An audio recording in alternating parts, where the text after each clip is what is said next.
Welcome to the deep dive. We're plunging into some really fascinating topics today, unearthing ancient wisdom that honestly feels incredibly relevant right now. Yeah, it's quite striking. So this deep dive is pretty unique. We're drawing from a whole stack of source material, old texts, research, even personal notes from a Sahaja Yoga Art Camp back in 2003 in Finland. And it all weaves together these Native American concepts, symbols, stories in ways you might not expect. Right. And our mission here really is to kind of distill the key insights for you.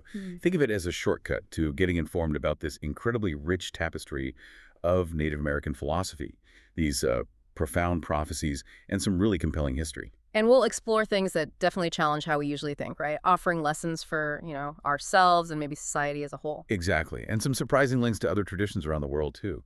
It's not just isolated wisdom. Okay, so where do we start? The foundation. Let's start there. At the very heart of it, you have this worldview described by Wallace Black Elk from the Sioux tradition. Ah, yes. The quote about circles. It's beautiful. It really is. He said, "You have noticed that everything a native does is in a circle, and that is because the sky is round." And I've heard that the earth is round like a ball, and so are all the stars. The wind, in its greatest power, whirls.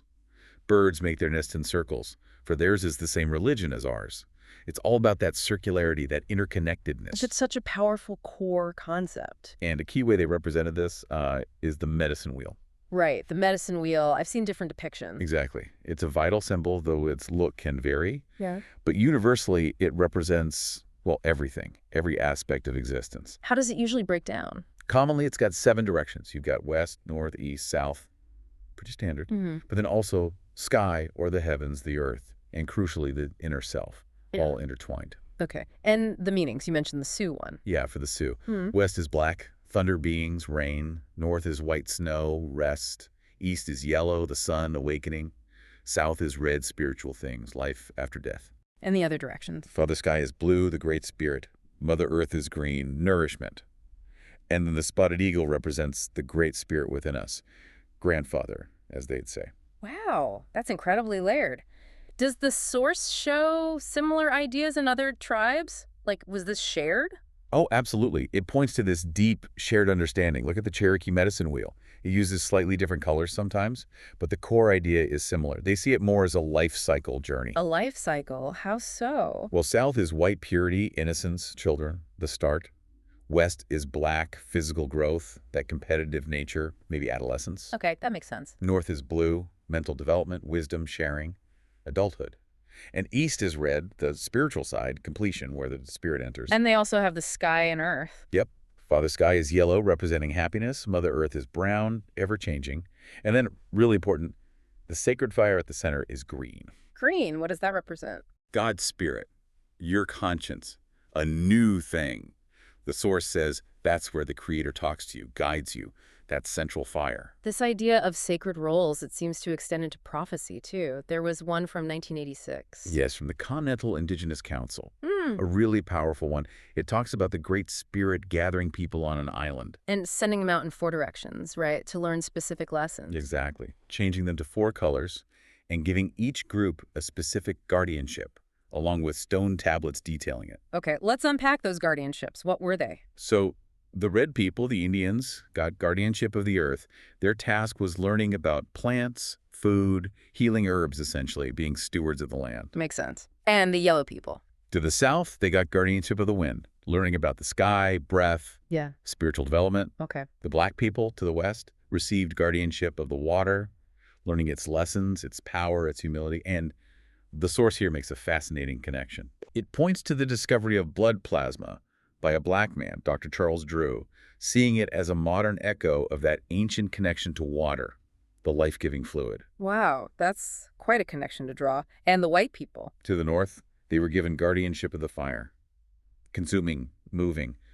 The source highlights things like the filament in a light bulb, the spark in a car, the fire in engines, that harnessing of fire's energy. It really suggests this almost preordained understanding of different human paths tied to the element. It does. But then the source takes a critical turn when discussing what it calls the white man's perspective, specifically the concept of reason. Right. Wallace Black Elk had insights on this too, didn't he? He did. He suggested that when true direct knowledge was lost, particularly in ancient Greece, philosophy emerged, Meaning? meaning a shift away from knowing the right way of things to asking what if, perhaps, or either or, a more questioning, maybe less certain approach. And he linked this to language. Yeah, he connected it to the serpent's tongue and the origin of written language, contrasting it sharply with the directness of oral tradition. He felt this dualistic thinking was like speaking with a forked tongue. And this connects to William Blake. The source brings him in here. It does. Blake, who the source notes was also a seer, talked about this god of reason, calling him Urizen. And Urizen was not a good thing. Not in Blake's view. He saw Urizen as a fallen, corrupted form, Yeah. creating a kind of false reality False how? based on limited perception, separating body and soul. Blake described this reality as closed out from light and life. It looks solid, explainable, but it's actually abstract, lacking real connection. And solidified by? By laws, holy texts, and books of errors. Blake specifically used the Ten Commandments as an example. He felt this reason God, worshipped in churches, stifled inspiration, love, life force, leading to guilt and harsh laws. And the main consequence of this? Mistaking the material world, the world defined by reason, as the only real reality, losing touch with something deeper. So the source then draws a direct line from this reason being to historical events in America. A very direct line. It says, and this is a strong statement, this reason being then went to America with his swords and became very jealous when he saw people who still lived in paradise, and he had to clear these red people out of his way. Wow. That frames the colonial encounter as a clash of fundamental realities, not just cultures. Precisely. And from the native perspective, the source says this kind of rationality, this overthinking, it's largely considered a joke. A joke. Yeah. If someone starts thinking they know everything definitively, there's often this tradition of quite harsh humor to put the ego back in its place, like the holy clown figure in some cultures. A holy clown. Right, yeah. Interesting. We could probably use a few of those today. Maybe so. It really makes you question assumptions. Like forgiveness, the source mentions ansietzianza, a concept known long before Christianity arrived, similar to kasama in India, patience, forbearance. And the view on enduring pain, the source mentions torture. Right, but frames it very differently. Not as cruelty, but as a test. Can your spirit stay strong, remain a witness, even when the body suffers? It was seen as, quote, a very healthy phenomenon. It's a challenging perspective for modern sensibilities. Definitely. Even warfare was sometimes seen more like a sport, which wasn't unique to them. Europe had similar views at times. And here's a shocker from the source. Go on. The famous scalping. It claims it was started by a European, and Indians then imitated it. Seriously. That's what the source material states. And the bravest act in battle wasn't killing, but just touching an enemy without harming them. Coup counting. That completely flips the narrative. And what about land? Another huge difference. The idea of owning land. Hardly part of any Indian culture in the North, the source says. So the white man wanting to buy it seemed completely absurd to them. So why did they sign the papers? For money, gifts. They saw the buyers as, well, truly stupid or illogical for thinking you could own the earth. And the irony, the long-term result, is that now, due to some of those 100-year contracts and treaties, native tribes actually own entire cities in America, a complete reversal stemming from that initial clash of worldviews. That is fascinating. Okay, shifting gears a bit. Let's talk about the legends of a prophet or healer figure who traveled the Americas. This comes from L. Taylor Hanson's work. Yes, he walked the Americas, and these stories from tribes all over North and South America are incredibly consistent. What do they describe? A saintly white teacher, Yeah. someone who performed miracles, healing, controlling weather, things like that.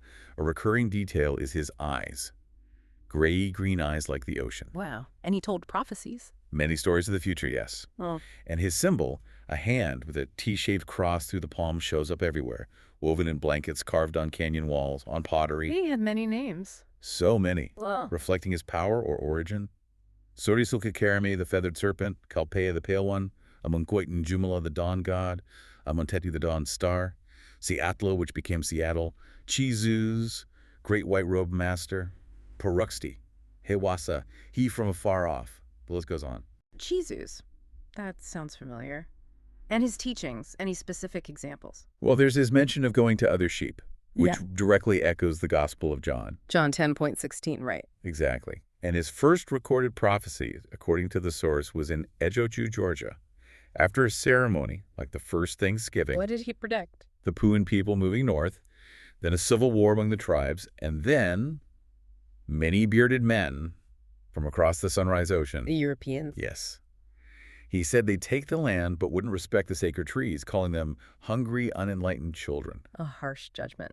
What about core ethical teachings? To the Shawnee, he taught, do not kill or injure your neighbor, for it is not he that you injure yourself. Do good to him. Thus adding to his days of happiness even as you then add to your own. That's powerful. Almost a version of the golden rule. Very much so. And there's a beautiful Cherokee story about him healing a dead fawn. He says, there cannot be too many good deeds. A lost lamb is my Father's business, as important as saving a nation. More precious in my Father's eyes is a good deed than the most exquisite jewel. It shows this incredible compassion. The parallels to biblical stories seem really strong here. Undeniably. The legends mention his virgin birth, a bright star, winged being singing. And pottery found at Spiro Mound in Oklahoma actually depicts winged beings singing right alongside that hand with the cross symbol. That's incredible archaeological evidence potentially backing the legend. It's suggestive, certainly. He's also said to have visited the great mound builders, whose earthworks predate cities like London. And near some of these mounds, other artifacts were reportedly found. Like what? A parchment in Pittsfield, Massachusetts, supposedly with Old Testament quotes in archaic Hebrew, and a pictograph near Newark, Ohio, allegedly showing Moses with the Ten Commandments around his head.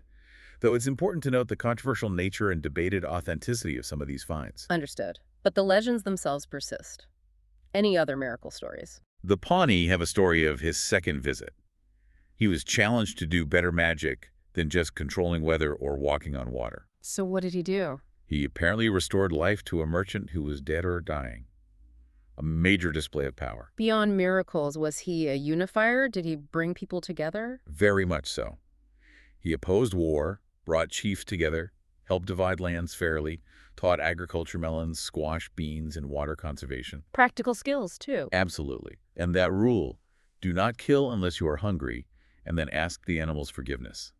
Deep respect for life. And he worked with specific tribes, like the Seneca. Yes, he's credited with binding the Seneca, 5 tribes of warring nations, into a lasting alliance. The Iroquois Confederacy establishing a peace religion, smoking the peace pipe, and making the sign of the Great Cross. Was his authority ever challenged? There's a dramatic story with the Seneca.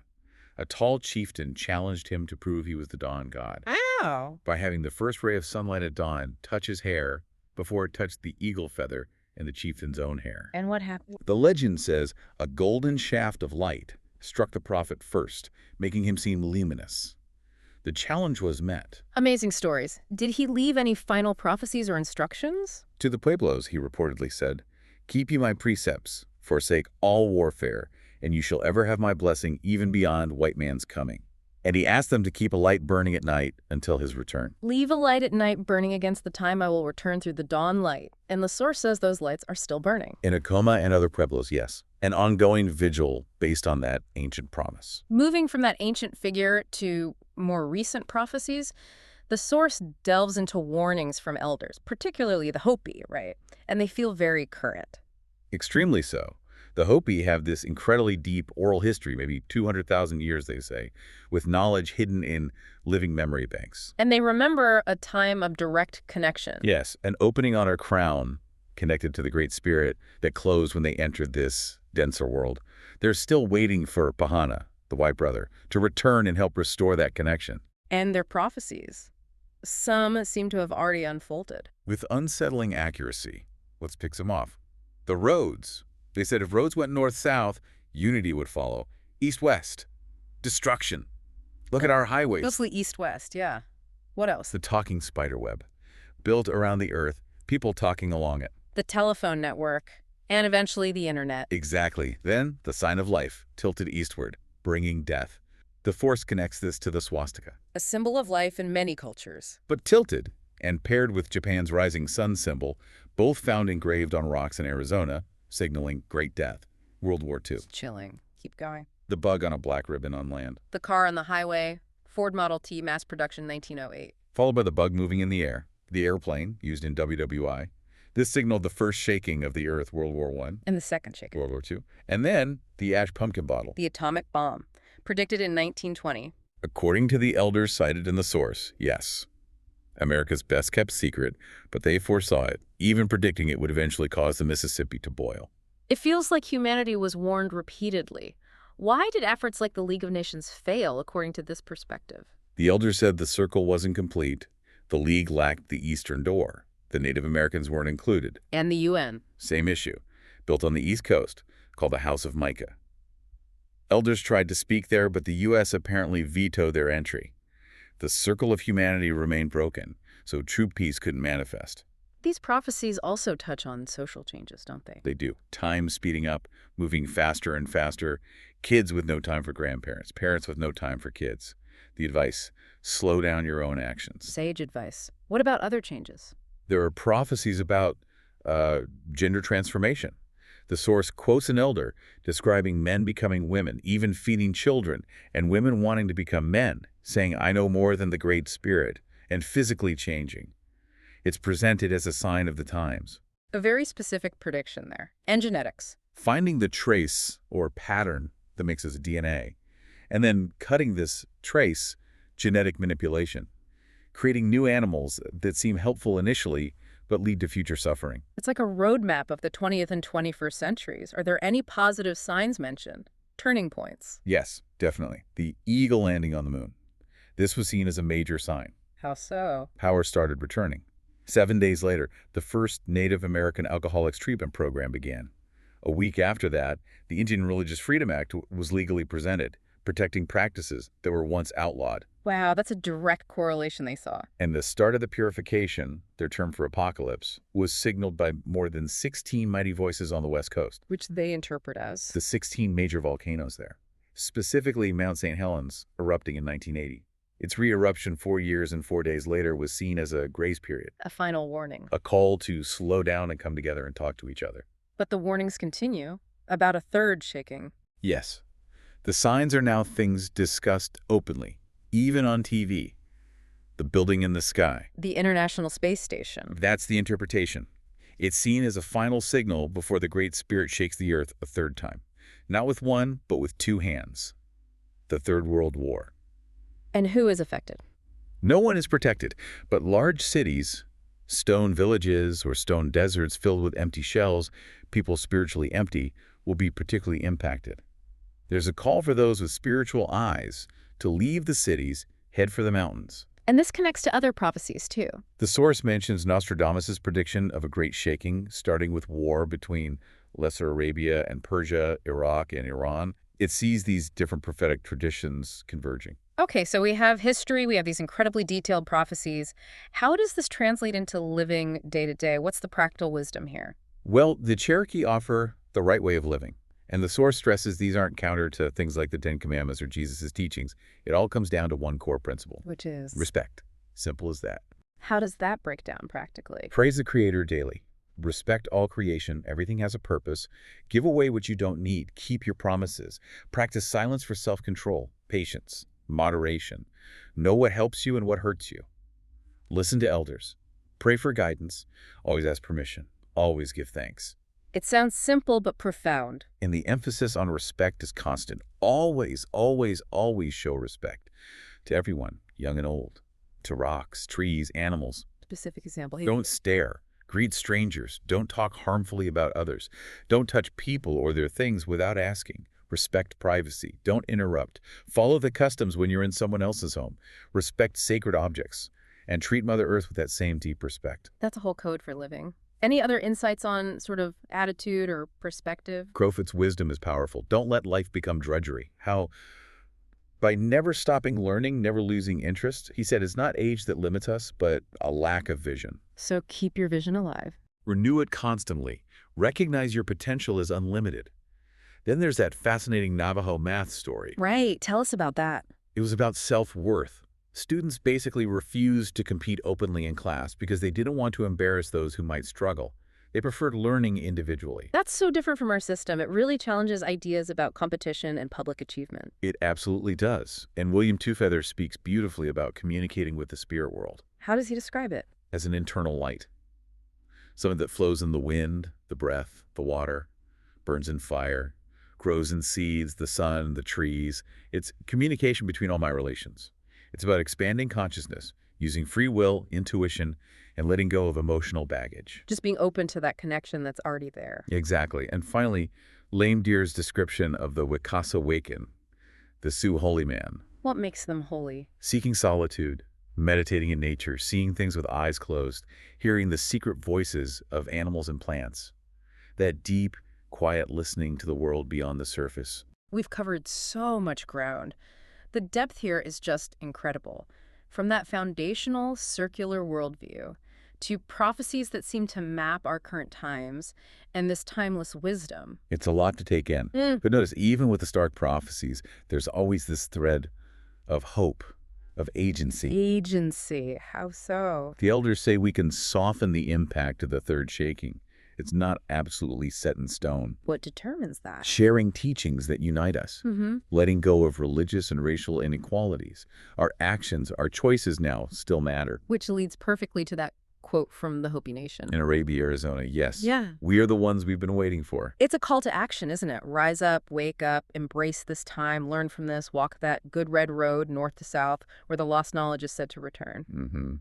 And maybe we can leave you, the listener, with one final thought to mull over, reflecting on life itself taken from the source material. What is it? What is life?